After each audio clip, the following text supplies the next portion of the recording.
Bueno, gente, está con nosotros María Eugenia Brianza, nuestra columnista, coach ontología ejecutiva, nos trae un temazo.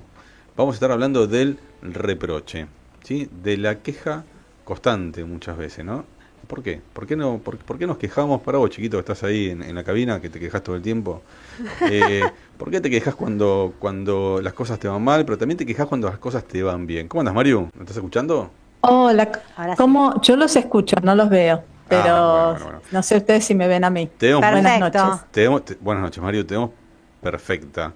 Eh, Contame un poquitito de este tema que nos traes, que nos encanta, que tiene que ver con el reproche, con la queja, para aquellas personas que de pronto les va bien, pero también cuando les va mal, digo, pero también cuando le va bien, ¿no? El reproche instalado.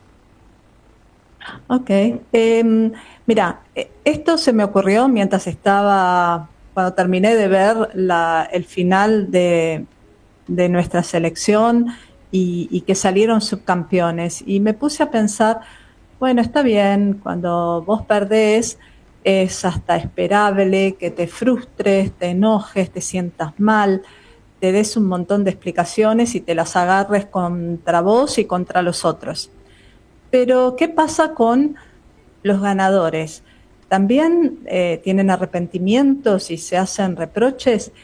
Y volví a revisar algo que había estudiado hace muchos años de Daniel Pink, que él escribió sobre la psicología del arrepentimiento. Y dice, y retoma en su libro un estudio que habían hecho otros psicólogos en los Juegos Olímpicos de 1992. Y esta es la conclusión que llegaron. Tomaron a los medallistas de bronce, de plata y de oro y se pusieron a estudiar las expresiones faciales. Y lo que me pareció muy interesante es a las conclusiones que llegaron. Los que ganaron el oro estaban eufóricos en esa escala de felicidad que medían estos psicólogos. Bueno, estaban eufóricos, estaban felices con un promedio muy alto. Sin embargo, los de bronce tenían un promedio en esta escala de felicidad más alto que los de plata, que los ganadores de las medallas de plata.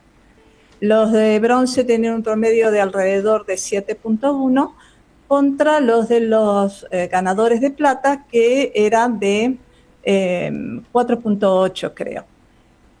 Y lo que él saca como conclusión, que por qué podía pasar esto. Los que salieron terceros, bueno, está esto está bien, no gané, pero por lo menos subí al podio. Estoy entre los 3 primeros.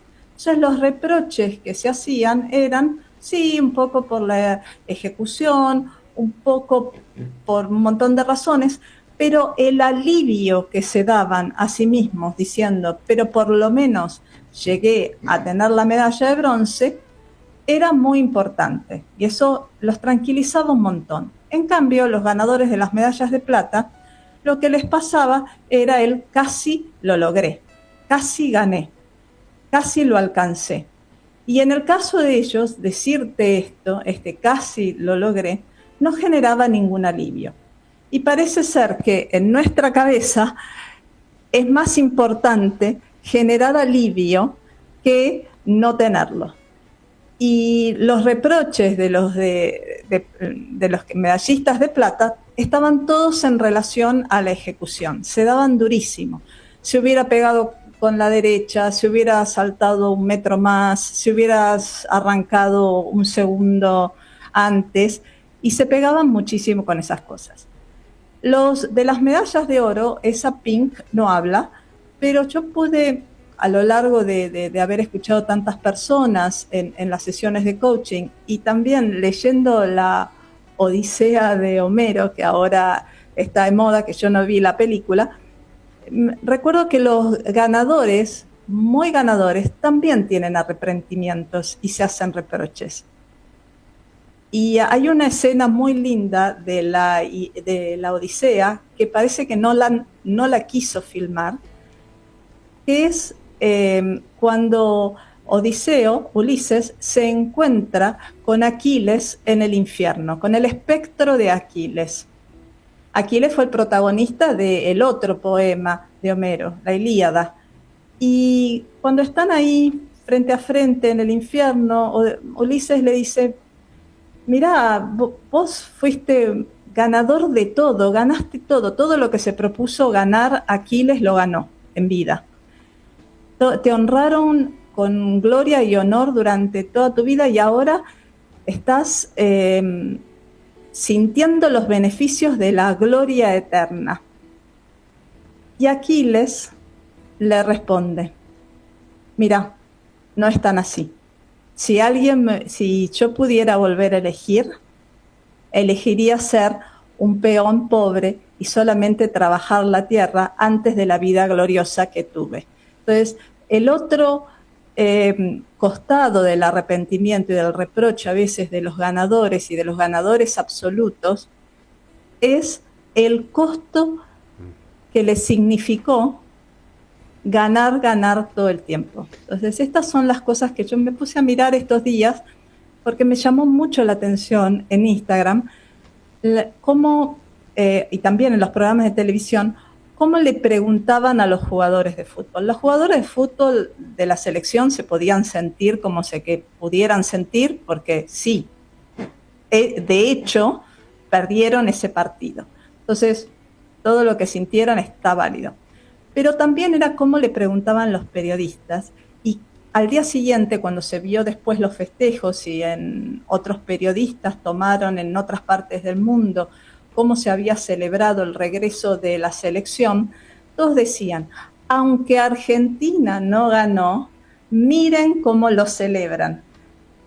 Me pareció muy interesante cómo del domingo que habían tenido todos unas conversaciones más parecidas a los de las medallistas de plata, vamos a decir, después de la celebración tenían conversaciones o mostraban videos o hacían explicaciones más parecidas a los comentarios que hacían los medallistas de bronce.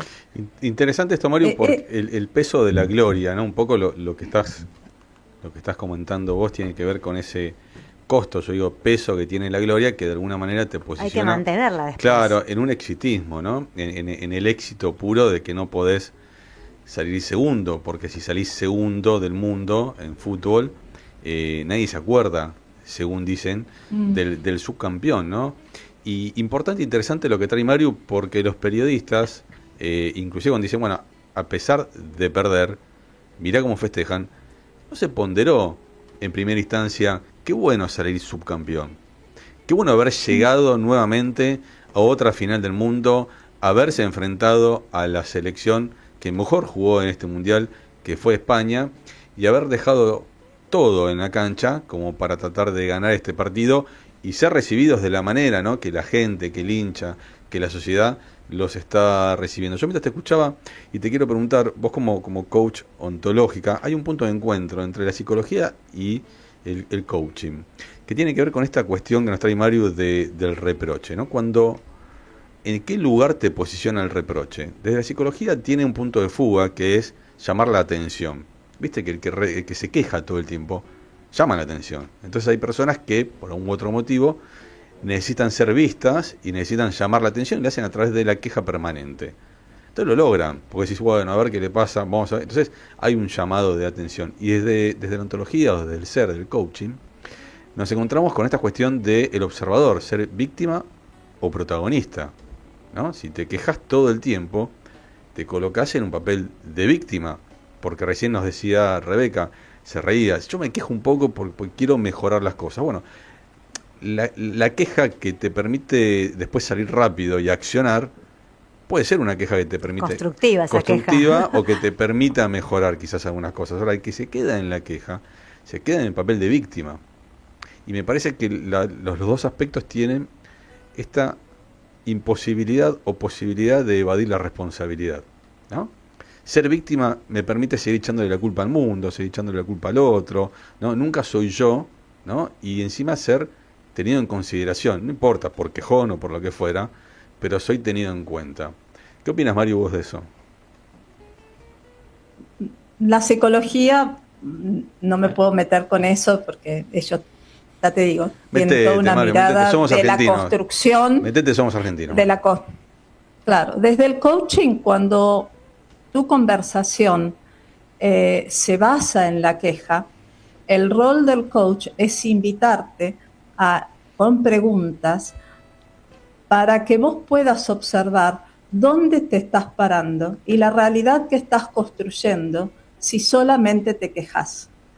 Entonces, en general, la queja y la culpa la tiene el otro y yo soy una víctima de las circunstancias, o sea, el viento me empuja, me llueve a mí justo en la cabeza, o sea, todo esto me pasa a mí, solo a mí, y por culpa de los demás, me pone en una construcción de realidad, que es eso lo que hace el coaching, te ayuda a ver si podés construir una realidad diferente, que se acerque más a esto que querés, alineado con lo que sentís que es importante para vos. Entonces, el protagonismo te permite construir una realidad. Sentirte víctima te tira abajo y no te ayuda a construir esta realidad. Pero antes de cualquier proceso de coaching se va a basar primero en qué querés. Y si vuelvo a retomar esto de Aquiles en la Ilíada se la pasa, su gran duda era ¿qué quiero? ¿Cómo se lo está respondiendo? ¿Qué quiero y por qué es importante para mí? ¿Para qué es importante? Y lo que vemos después, cuando se encuentra con Ulises en el Hades, es que parece que hubo una otra pregunta que no se hizo Aquiles en algún momento y que nos la tenemos que hacer todo el tiempo. ¿Es realmente esto lo que yo quiero para mí? O sea, ¿es esta la realidad donde yo no puedo decidir la que quiero? ¿Es esta la realidad donde a eso lo desafiamos con el coaching?